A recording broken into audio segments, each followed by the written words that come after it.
Meus amados irmãos, a paz do Senhor Jesus, sejam muito bem-vindos a mais uma EBD Online, a EBD bem pertinho de você. Estamos aqui para comentar um pouquinho da lição de número 7 de pré-adolescentes, que esse trimestre, pensa num trimestre maravilhoso. Igreja, um lugar de comunhão, é o tema geral do trimestre. Contudo, para comentarmos hoje, o título da aula de número 7 é A Igreja e o Templo. E é de fundamental importância, querido professor, que vocês possam trabalhar o que de fato é literal e o que é figurado. Tá? Então, vai ter momento de vocês estarem falando alguma coisa em relação a templo, se é a estrutura predial ou aos servos do Senhor que são templos. Também da mesma forma, está falando de igreja, que ora seu conjunto de pessoas, de servos de Deus, que estão aguardando a volta de Jesus, como a ideia do prédio. Tá? Normalmente a gente não usa o termo igreja para o prédio, mas no comum, no usual, acaba sendo usado muito, não é? Aquela expressão do vamos à igreja? Bom, mas vamos ao grupo de pessoas ou ao prédio cultuar ao Senhor? Então, normalmente é associado ao prédio. Então, é preciso que você deixe bem claro o que é literal e o que é figurado nesta aula, tá bom? Então, nós vamos aí, o nosso texto de ouro, assim por dizer, nós não temos na leitura aqui da lição de pré-adolescentes, mas é um texto que fica bem consolidado na aula, Hebreus 10, 25. Não abandonemos, como alguns estão fazendo, o costume de assistir às nossas reuniões. Pelo contrário, animemos uns aos outros e ainda mais agora que vocês veem que o dia está chegando. Então, a necessidade aqui de estarmos congregando onde? Na igreja, né? Igreja local. Da mesma forma, temos um texto que vai dar a base dessa lição, que é a leitura bíblica em classe, na lição de adultos, mas no nosso, apenas a lição encontra-se em Efésios 2, 19 a 22. Permitam, bem rapidinho, ler com vocês, porque é justamente um texto que vocês vão precisar deixar claro sobre o que é literal, sobre o que é figurado. Assim que já não sois estrangeiros nem forasteiros, mas concidadãos dos santos e da família de Deus, edificados sobre o fundamento dos apóstolos e dos profetas, de que Jesus Cristo é a principal pedra de esquina, no qual todo edifício bem ajustado cresce para o templo santo no Senhor, no qual também vós juntamente sois edificados para a morada de Deus no Espírito. Então percebam aqui que o texto ele vai falar da literalidade de pessoas, mas de forma figurada para templo, para edificação. Então é preciso que vocês deixem claro essas coisinhas. Né? No versículo 21, no qual todo edifício, todo prédio, bem ajustado, cresce para templo santo no Senhor. Tá bom? Então vamos lá. A nossa lição ela está dividida em 3 tópicos. No primeiro tópico, templo é a casa de Deus. Segundo tópico, por que devo ir à igreja? Terceiro tópico, templo, um lugar de comunhão e aprendizado. Por várias vezes nós vamos estar falando templo, igreja e relacionado ao outro, e às vezes até como substantivo, tá? Um substituindo o outro, mas neste caso, como sinônimo, perdão. Mas neste caso a gente precisa deixar bem claro, tá bom? Vamos lá. No primeiro tópico, aqui o autor ele vai fazer uma distinção entre o templo na Velha Aliança, ou no Antigo Testamento, e o templo na Nova Aliança. Então, o templo nos dias já de Jesus Cristo até os dias de hoje. Então, que forma tem esse templo? Então, no Antigo Testamento, vocês vão fazer um trajeto de construção do tabernáculo. Havia necessidade do povo estar congregando, do povo oferecer seus sacrifícios, e havia necessidade de um local físico para que o povo se reunisse, tá? Ele era chamado de tabernáculo, por conseguinte, tivemos aí construção do templo, já o desejo do rei Davi, mas a construção propriamente dita com o rei Salomão. E aí, é claro, né, nessa construção de um local físico, né, havia a presença de Deus neste ambiente. O santuário sempre foi um lugar muito especial, porque é a casa de Deus, um lugar que leva o nome de Deus e ele fala com o seu povo de um modo especial. Então, é justamente aqui onde vocês vão abordar e trazer essa diferença. Contudo, né, é interessante para os nossos pré-adolescentes entenderem da literalidade e do que é figurativo, daquilo que não é literal.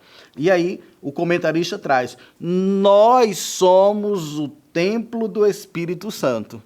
Então, se nós somos templo do Espírito Santo, aí então cabe agora a vocês trabalhar esse quadro figurado de ser cada um de nós templo e morada do Espírito Santo. E aqui é bom que você possa trabalhar, professor ou professora, a questão de que nós não somos igreja. Nós, quando eu falo nós, no individual, tá? Eu, Gastone, não sou igreja. Eu sou templo. E o Espírito Santo habita em mim. Mas igreja é coletivo. Igreja é um conjunto. Tá? Então, tem que ficar claro. Templo, tá? Então eu tenho, na literalidade, um prédio. Eu tenho, de forma figurativa, o ser. Então, a pessoa é templo e morada do Espírito Santo. Perfeito. Quanto à questão de igreja, nós, no coletivo, somos a igreja de Deus. Então, nós somos eclésia, os chamados para fora. Contudo, individualmente, nós não somos. Muita gente que fala, né, que eu sou igreja, então eu como igreja, né, deixo de fazer. Bom, não é bem assim, tá? Como igreja, nós fazemos parte, somos membros deste corpo místico que a cabeça é Jesus, tá bom? Então, o comentarista, ele traz um termo que é bem pertinente para vocês abordarem. Assim como o templo físico precisa de ser bem cuidado e organizado, devemos zelar pelo nosso corpo. E aí, ó, esse zelo, aí vem agora o zelo no sentido literal e zelo no sentido figurado. Como é que eu zelo no sentido literal? Comendo bem, me hidratando bem, me vestindo bem, cuidando deste corpo. Se for praticando exercícios, então você cuida deste corpo de forma literal. E aí acaba sendo até estereótipo, não é? Quando você cuida desse corpo. Mas no sentido espiritual. E no sentido espiritual, cuidar deste corpo, vocês podem associar Gálatas capítulo de número 5. Vamos lá. Gálatas capítulo de número 5. Quando é que vocês podem trabalhar isso? Eu trabalhei uma dinâmica com um grupo de adolescentes aqui em Igaraçu. Eu estou em Abreu Lima, mas falando de Igaraçu. E trabalhei a ideia lá do fruto do Espírito e das obras da carne. E aí é interessante. Antes de sermos cheios do Espírito Santo e de termos esse fruto do Espírito desenvolvido em nossas vidas, é necessário que a gente consiga eliminar as obras da carne. E aí eu trabalhei com a jarrinha, tá? Uma jarrinha, coloquei papel escrito com as obras da carne, capítulo 5 de Gálatas, a partir do verso 17. Tá? Se vocês quiserem, pode aproveitar o verso 16 e colocar já concupiscência da carne. Tá? Mas aí, a partir do verso 17, aí comecei a colocar uns papéis. Cobiça, oposição um ao outro, não ser guiado pelo Espírito, não estar, prostituição, impureza, lascívia, idolatria, feitiçaria, inimizade. Cada uma obra da carne, eu saí colocando um papelzinho dentro da jarra. E porfia, emulações, iras. E nesse sentido aqui, professor, é bom você trabalhar com mais de uma versão bíblica, tá? Trabalha com a versão corrigida, trabalha com a versão nova tradução da linguagem de hoje, porque alguns desses termos, ainda que você não consiga memorizar o seu significado, o seu sinônimo, na própria tradução, lá na nova linguagem de hoje, você já tem lá o que significa, tá bom? E homicídios, bebedices, glutonarias e coisas semelhantes a essa. Então, coloquei tudo dentro de uma jarrinha. E para trabalhar depois, antes de ser cheio do Espírito Santo de Deus, na demonstração, que ser cheio do Espírito Santo de Deus e o fruto do Espírito são coisas também distintas, né? Às vezes pode estar cheio, mas ainda não está desenvolvendo o fruto do Espírito. Mas é interessante que você associe isso, correlacione. E aí, antes de ser cheio do Espírito, antes da demonstração desse fruto do Espírito, há necessidade de nós nos esvaziarmos do velho eu. E como é que a gente vai se esvaziando? Aí você vai colocando lá a mãozinha no jarro e retirando essas obras da carne, tá? Eu fiz trabalhando com os próprios adolescentes, onde eles mesmos iam retirando e dizendo em voz alta, o que eu preciso retirar? Então, retirava e em voz alta dizia, eu preciso retirar a cobiça, eu preciso retirar a lascívia, eu preciso retirar a glutonaria, eu preciso retirar a concupiscência da carne, e assim vai, sai retirando. Depois que o vaso esvazia, aí você vem com uma garrafinha de água, um copinho de água, não é? Simbolizando ali o Espírito Santo derramando, não é? a sua presença nesse jarro, que significa, o que representa cada um de nós. Tá? Então, antes de ser cheio da graça ou da demonstração do fruto do Espírito, Gálatas 5:22, a necessidade de retirar essas obras da carne. E isso, na verdade, é uma forma de trabalhar aqui, nessa forma de zelar do nosso corpo, né? Já que este corpo é templo e morada do Espírito Santo de Deus. E se é templo, este templo tem que estar bem cuidado, não pode estar entregue para as obras da carne. Tá bom? Então é uma dica aí para você fazer na sua aula, tá bom? E aí, por que devo ir à igreja? Então, primeiro, porque em comunhão, em koinonia, a gente tem o desejo de estar uns com os outros. Mas aqui o comentarista coloca um lugar de adoração. Então, o local. A gente só adora na igreja? Não, a gente adora em qualquer lugar que nós estivermos. Não é? Mas a igreja, o corpo místico, é justamente o grupo de pessoas que se reúnem para adorar no templo. E aí, nós juntos em comunhão. Hebreus 10:25, que nós lemos lá, tá? Vocês podem fazer isso. E ainda tem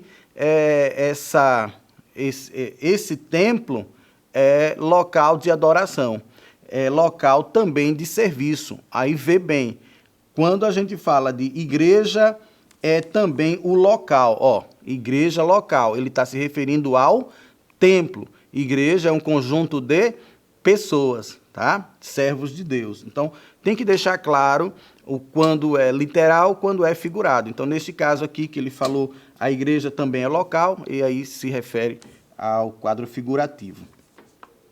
Um lugar de fortalecimento espiritual. Então, na igreja, as pessoas vão uns fortalecendo os outros, né? Vão dando ali os seus testemunhos, vão ajudando com salmos, com cânticos, então, com aconselhamentos. Então, a igreja, conjunto de pessoas, proporciona isso. O local igreja é só o ambiente que pode ter ou não. Mas, é claro, o ambiente que tem pessoas que vão facilitar essa situação vai ser o local para podermos crescer espiritualmente, tá? E aí, fechando, templo, lugar de comunhão e aprendizado. Então, volta a uma certa mistura aqui, não é, de templo e igreja, tá? O templo, lugar de comunhão. Lugar de comunhão, a gente já falou aqui, adoração, koinonia. Templo, lugar de aprendizado. Perfeito. Lembrando que a gente só não aprende também no templo, mas é claro que no templo nós temos os nossos cultos de ensino, nós temos o aprendizado, independente de ser culto de ensino ou não, mas ali estamos fazendo nossa socialização com os irmãos e acabamos aprendendo, né? Como muitas vezes a gente nem está no culto de ensino, mas aí tem um novo convertido que não consegue abrir a Bíblia ainda no livro certo, e tem alguém que diz, o livro, capítulo, versículo, números maiores, números menores, faz assim, faz assado, te ajudando e tal. Então, na congregação, ou no templo, ou na igreja, quando conjunto de pessoas, é local também de aprendizado. E, por fim, um local de aconselhamento, e neste caso, né, é um local em que nós recebemos conselhos para o nosso bem, para estarmos sempre caminhando para o alvo que é Jesus. E no caso dos nossos pré-adolescentes, que estão numa situação bem delicada, né, estão saindo aí, estão na transição de ser criança, mas também com desenvolvimento aí hormonal, já pensando que é jovem, então está naquele momento ali difícil e precisam realmente de muitos conselhos. Então, igreja é local também de aconselhamento, tá? Querido professor, querida professora, espero que tenha contribuído em algum momento para a sua aula e que você possa ser usado por Deus mais uma vez em mais uma aula para a glória do nome de Jesus. Que Deus te abençoe. Até a próxima, se Deus nos permitir. Que o conhecimento é capaz de mudar a vida de quem lê, a gente já sabe. E que livro você pode comprar em qualquer livraria. Mas nós transformamos 100% do nosso lucro em mudança de vidas, através da ação social, evangelismo e missões. Ao adquirir qualquer um de nossos produtos, seja presencial ou à distância, você está investindo em alguém. Na próxima vez que você for comprar livros ou artigos evangélicos, não vá em qualquer lugar. Vá na Livraria Arca Missionária. Uma nova história começa quando você compra aqui. Agora você pode fazer a sua contribuição através do Pix. Uma operação rápida, segura e sem custos. Abra o aplicativo do seu banco, clique na opção Pix e em seguida vá na opção Transferência. Depois é só digitar nossa chave Pix, que pode ser o nosso CNPJ 11 120 490 0001 86. Nosso e-mail contribua@eadalp.org.br ou nosso celular 81 98883 2755. Verifique se a contribuição é para a Igreja Evangélica Assembleia de Deus em Abreu Lima, Pernambuco. Confirme a transferência e depois siga o procedimento do seu banco. Anote nossas chaves Pix para não esquecer. CNPJ 11 120 490 0001 86. E-mail contribua@iadalp.org.br. Celular 81 98883 2755. Você está contribuindo para o crescimento da obra de Deus.